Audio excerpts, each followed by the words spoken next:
Olá, aqui estou outra vez em nome do soberano Criador dos céus e da terra, o Senhor Jesus Cristo. Estamos seguindo com a cronologia da vida de Cristo.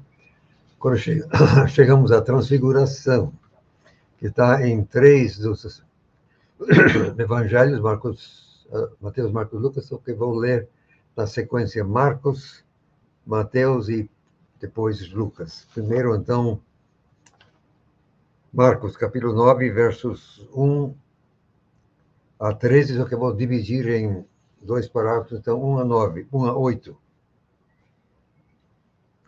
Ele, quer dizer, Jesus seguiu dizendo a eles: deveras vos digo, alguns dos que estão parados aqui certamente não provarão a morte até que vejam o reino de Deus presente com poder.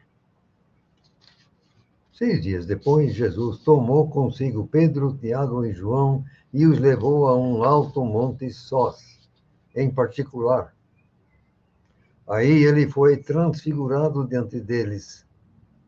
As suas roupas se tornaram resplandecentes, extremamente brancas, como a neve, tais como nenhum lavandeiro sobre a terra é capaz de branquear. E apareceu-lhes Elias junto com Moisés, que ficaram conversando com Jesus. Aí Pedro reagiu e disse a Jesus: Rabi, é bom estarmos nós aqui. Façamos 3 tendas, uma para ti, uma para Moisés e uma para Elias.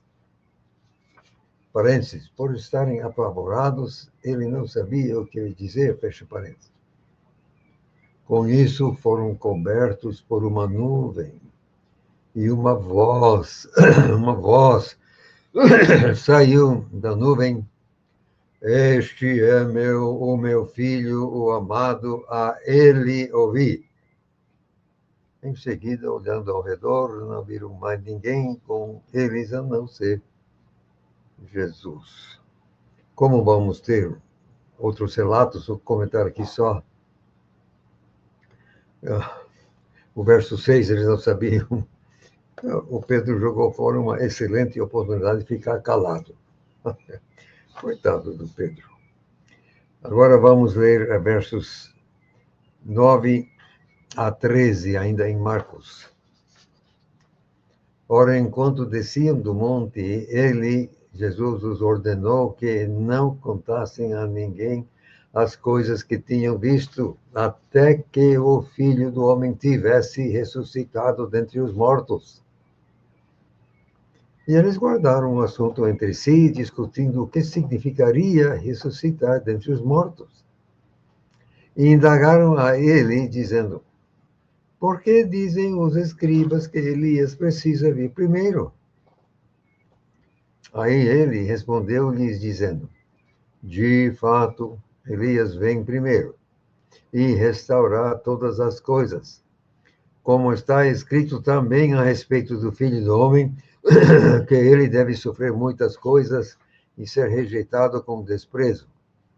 Contudo, eu até vos digo que Elias já veio, e fizeram com ele tudo o que quiseram. Parênteses, como dele está escrito, fecha parênteses.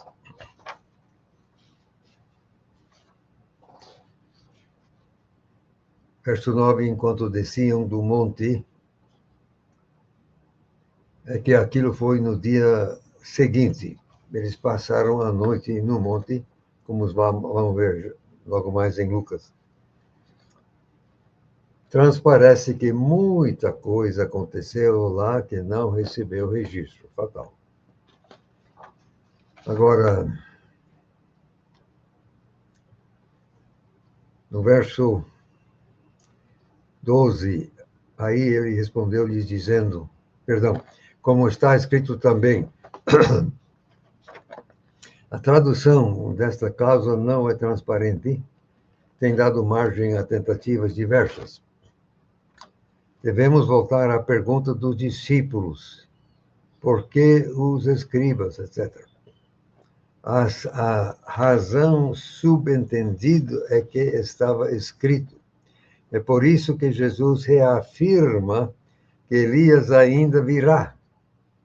Se o texto diz que virá, Então, virá. Então, Jesus transfere o assunto para a sua própria pessoa, citando também o texto. Está escrito. Agora, chegando no término aí do verso 13, eu coloquei como está escrito entre parênteses. Além da questão de João ser ou não Elias, o verso 13 nos apresenta outras dificuldades. Exatamente onde termina o dizer de Jesus. Todas as versões que já vi colocam o verso inteiro dentro do dizer. A última frase é como dele está escrito. E diz respeito à maneira em que João morreu. Mas não há menção disso no Antigo Testamento. Será então que Jesus se equivocou? Como dizer que está escrito se não está? A solução que dou é terminar o dizer de Jesus com quiseram, transformando a última frase em um aparte parentético do autor do livro, no caso Marcos. É que quando Marcos escreveu, o Evangelho de Mateus já estava em circulação. E lá, a morte de João ficou registrada. Já estava escrito em Mateus. Aliás, o próprio Marcos já tinha registrado o episódio no seu capítulo 6. Entendo que assim que os evangelhos foram entregues ao público, foram reconhecidos como escritura e coisa inspirada. Quanto à questão de João ser ou não Elias, favor de ver o meu artigo João não Elias, está no apêndice em vários lugares. Pronto, até aí, Marcos. Agora vamos ler Mateus. Mateus, capítulo 16, versos 28 a 10. Perdão. Sim, capítulo 16, verso 18, até capítulo 17, verso 13. Desculpe, me confundi um pouquinho. Aqui também vou dividir em 2 parágrafos. Primeiro até o verso 8 do capítulo 17. Então, Mateus 16, 28. Deveras vos digo, alguns dos que aqui estão absolutamente não provarão a morte até que vejam o Filho do Homem vindo em seu reino. 6 dias depois, Jesus toma consigo Pedro, Tiago e João, irmão deste, e os leva, em particular, a um alto monte. E ele foi transfigurado diante deles, e seu rosto brilhou como o sol, ao passo que suas roupas se tornaram brancas como a luz. E, de repente, Moisés e Elias apareceram a eles, conversando com ele. Aí Pedro reagiu e disse a Jesus: Senhor, é bom estarmos aqui. Se quiseres, façamos 3 tendas, uma para ti, uma para Moisés e uma para Elias.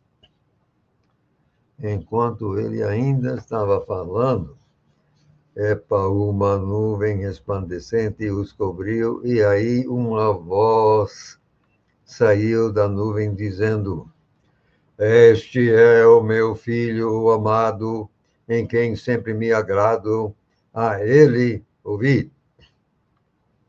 Ao ouvi-lo, os discípulos caíram sobre seus rostos, estavam aterrorizados. Então Jesus, aproximando-se, tocou neles e disse: Levantem-se, não tenham medo. E, erguendo os olhos, não viram ninguém, a não ser Jesus somente. Só algumas coisas aqui. Quando Jesus disse que iriam ver o Filho do Homem em seu reino, entendemos que isto se cumpriu no Monte da Transfiguração, que foi logo em seguida, que foi exatamente uma manifestação do reino em miniatura. Jesus, o rei, Moisés e Elias representando os santos glorificados, que, aliás, vão participar da administração, e os 3 discípulos representando os habitantes normais na Terra durante o milênio. Então, era uma miniatura. Agora, aqui no dizer de Pedro, encontramos um desses probleminhas. Em vez de façamos, talvez 0,5%, metade de 1% dos manuscritos gregos de qualidade objetivamente inferior trazem farei em vez de façamos. E está nas versões novas, né? Nova versão, linguagem hoje atualizada, enfim.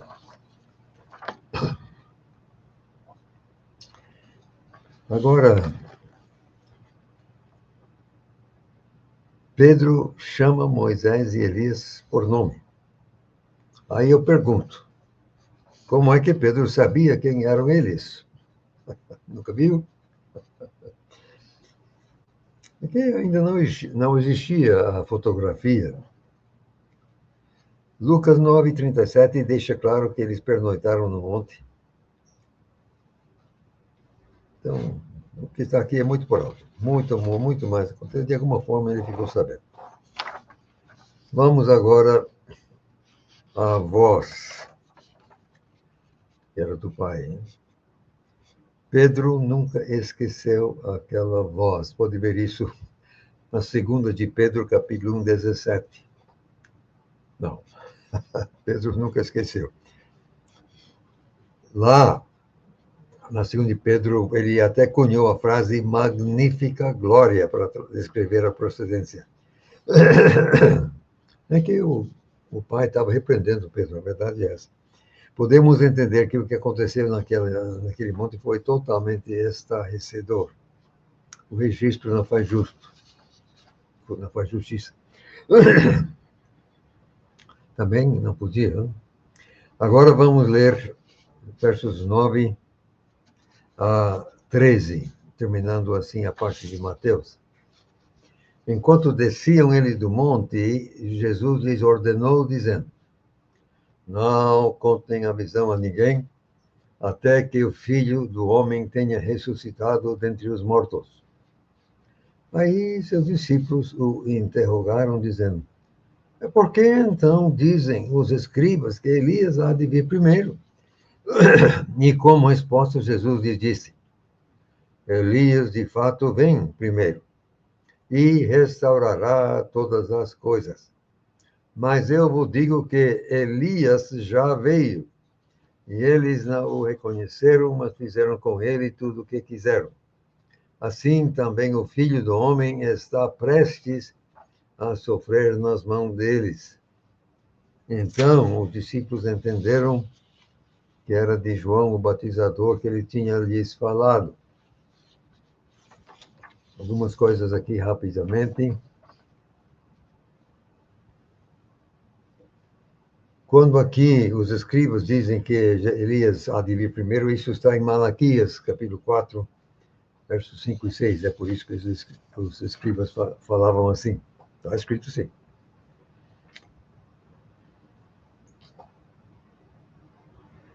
Aqui, quando diz Elias vem primeiro, no verso 11, talvez 3% dos manuscritos gregos inferiores omitem a palavra primeiro, como na nova versão, linguagem atual, enfim, aquela turma toda.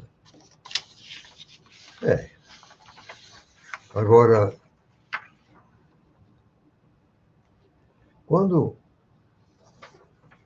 os discípulos dizem aqui que eles entenderam que Jesus estava falando do batizador, é preciso lembrar de um detalhe. A esta altura, João já estava morto. Mas no verso 11, o Senhor declara que Elias ainda virá. Quer dizer, João morto não podia fazer. João preencheu o ofício para o primeiro advento de Cristo, que o próprio Elias literalmente preencherá para o segundo advento. Outra vez eu digo, quem quiser mais detalhe pode ver meu artigo João no Elias, em vários lugares. Pronto, podemos prosseguir agora com o terceiro relato que está em Lucas. Outra vez vou dividir em dois parágrafos, Lucas 9, 27 a 31. Jesus falando, contudo, eu deveras vos digo, alguns dos aqui presentes certamente não provarão a morte até que vejam o reino de Deus. Ora, aconteceu que, uns 8 dias após estas palavras, ele tomou consigo a Pedro, João e Tiago e subiu ao monte para orar. E sucedeu que, enquanto ele orava, a aparência de seu rosto se transformou, sua roupa ficou branca, rebrilhante. De repente, 2 homens começaram a conversar com ele, que eram Moisés e Elias. Atenção, e eles apareceram com glória e explicavam a sua partida, que ele estava prestes a cumprir em Jerusalém. Exatamente. Parece que o Pai mandou esses 2, Moisés e Elias, para entregarem a Jesus os detalhes concernentes o desfecho do plano, quer dizer, que ele ia morrer, etc. Tal. Parece que foi a razão pela qual Moisés e Elias vieram. O resto já comentamos, vamos agora à segunda parte, verso 32 a 36, terminando este assunto. Já Pedro e seus companheiros estavam com muito sono, mas ficando bem despertos, eles viram a sua glória e os 2 homens que estavam com ele. Aí aconteceu, quando estes estavam se apartando dele, Pedro disse a Jesus, Mestre, é bom estarmos aqui. Vamos fazer 3 abrigos, um para ti, um para Moisés e um para Elias.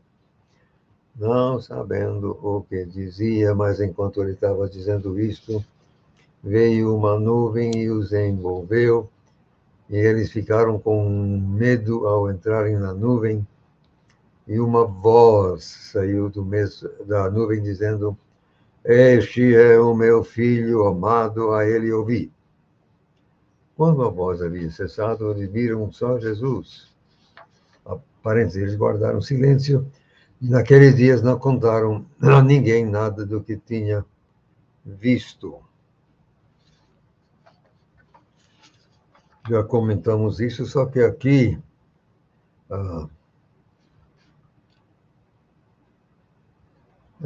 já disse, o pai não estava gostando da palavra de Pedro, ele tinha que ficar calado e ouvir Jesus. Mas, em vez de amado, talvez 0,5 por mais escrito, você já sabe, qualidade má, trazem, em vez de amado, escolhido. Está com uma nova versão, atualizar, enfim. Agora, infelizmente, a nova versão internacional nos brinda com uma nota de rodapé, que diz, aspas, vários manuscritos dizem o amado, fecha aspas. Olha, eles utilizam vários para dizer respeito a 1.700 contra 8. Tá bom? Isso é um uso desonesto da língua, não. Você não diz vários para 1.700 contra 8.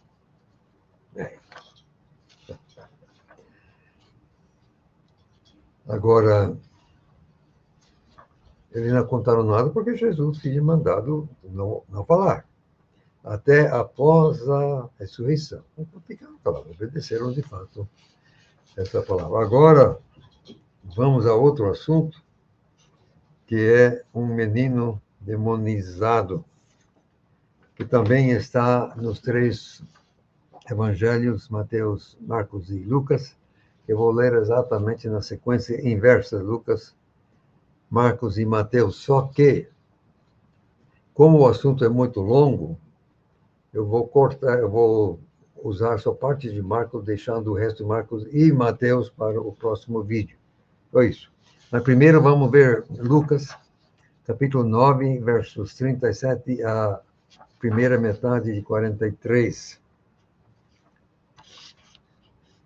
Ora, aconteceu no dia seguinte que, quando desceram do monte, veio ao encontro dele, que Jesus, uma grande multidão. Aí, do meio da multidão, um homem bradou, dizendo: Mestre, rogo-te que olhes para meu filho, pois é o único que tenho. É que um espírito o toma e em seguida ele grita e o faz espumar em convulsões, e custa largá-lo e o está destruindo. E supliquei a seus discípulos que o expulsassem, mas eles não conseguiram. Aí Jesus respondeu e disse: Ó geração incrédula e perversa, até quando estarei convosco e terei de vos suportar? Traze-me aqui o teu filho. Mas enquanto ele ainda vinha, o demônio o derrubou e o convulsionou. Mas Jesus repreendeu o espírito imundo, curou o menino e o devolveu a seu pai. E todos ficaram atônitos perante a majestade de Deus. Agora, já dissemos que pernoitaram no monte, hein? Então, o que me convida a atenção aqui é que a palavra de Jesus, no verso 41, diz: geração incrédula e perversa.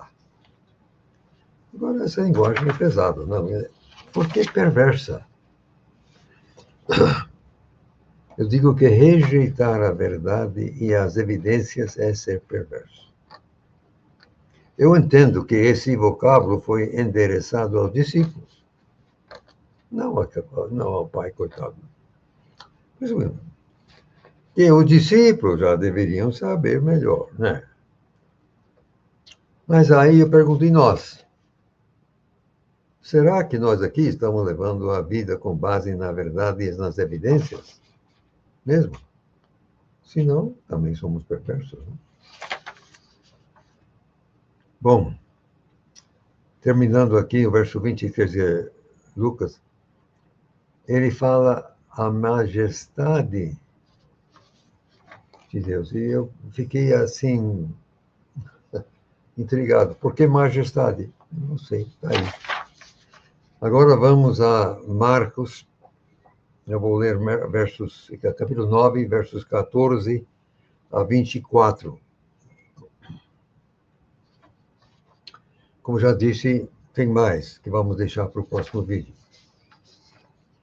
Então, Marcos 9. Quando ele chegou até os discípulos, viu uma grande multidão ao redor deles e escribas discutindo com eles. Assim que a multidão toda ouviu, agitou-se e correram para saudá-lo. Aí ele perguntou aos escribas: o que vocês estão discutindo com eles? Aí um homem da multidão respondeu e disse: Mestre, eu te trouxe o meu filho que tem um espírito mudo. E onde quer que o apanhe, o joga no chão, e ele espuma pela boca, arranja os dentes, fica enrijecido. Falei sim com teus discípulos para que os expulsassem, mas não conseguiram. Então ele o respondeu, dizendo: Ó geração incrédula, até quando estarei com vocês? Até quando irei suportar-vos? Tragam ele a mim. Então o levaram até ele. Quando o espírito viu ele, convulsionou o menino, que caiu no chão e começou a se revolver, espumando pela boca. Aí ele, Jesus, perguntou ao pai dele: há quanto tempo está isto acontecendo com ele? Ele, desde criança. Sim, muitas vezes eu tenho jogado tanto fogo adentro como água adentro para destruí-lo. Mas se podes fazer alguma coisa, tem compaixão de nós e nos ajuda. Aí Jesus disse a ele: se tu podes crer, todas as coisas são possíveis àquele que crê. Imediatamente o pai do menino exclamou com lágrimas e disse: eu creio, Senhor, ajuda a minha incredulidade. Por enquanto, só vou comentar algumas coisas aqui. um espírito mudo. Só que você vê que o pai interrompeu a conversa aí. O pai desesperado, que considerava que seu problema era mais importante do que uma discussão teológica. Concordo, realmente. Por isso ele se intromete. Aliás, é bem possível, não posso provar, que a discussão girava em torno do demônio e o fracasso dos 9 discípulos. O assunto não é dito. Mais para o final, quando diz aqui, se tu podes crer, talvez 3% dos manuscritos gregos interiores omitem crer, o que altera o sentido. Mas não é que a nova versão, linguagem hoje, atualizada, enfim, seguem exatamente os 3%. Outra vez, outro problema, em torno de 1% dos manuscritos gregos ou inferiores omitem com lágrimas e Senhor, também naquelas novas versões, você já sabe. Agora, ele disse sim, eu creio, Senhor. Aí ajuda a minha incredulidade. Olha, eu digo francamente que eu posso me condoer com aquele pai, coitado. Quando eu penso em todas as coisas que o Senhor Jesus disse serem possíveis de fazer com fé, e que eu aqui ainda estou por fazer, sim, eu também tenho que dizer com aquele homem, ajuda a minha incredulidade. Eu estou com 91, será que eu vou chegar ainda? Bom, por hoje é só, agradecemos a atenção e que Deus abençoe.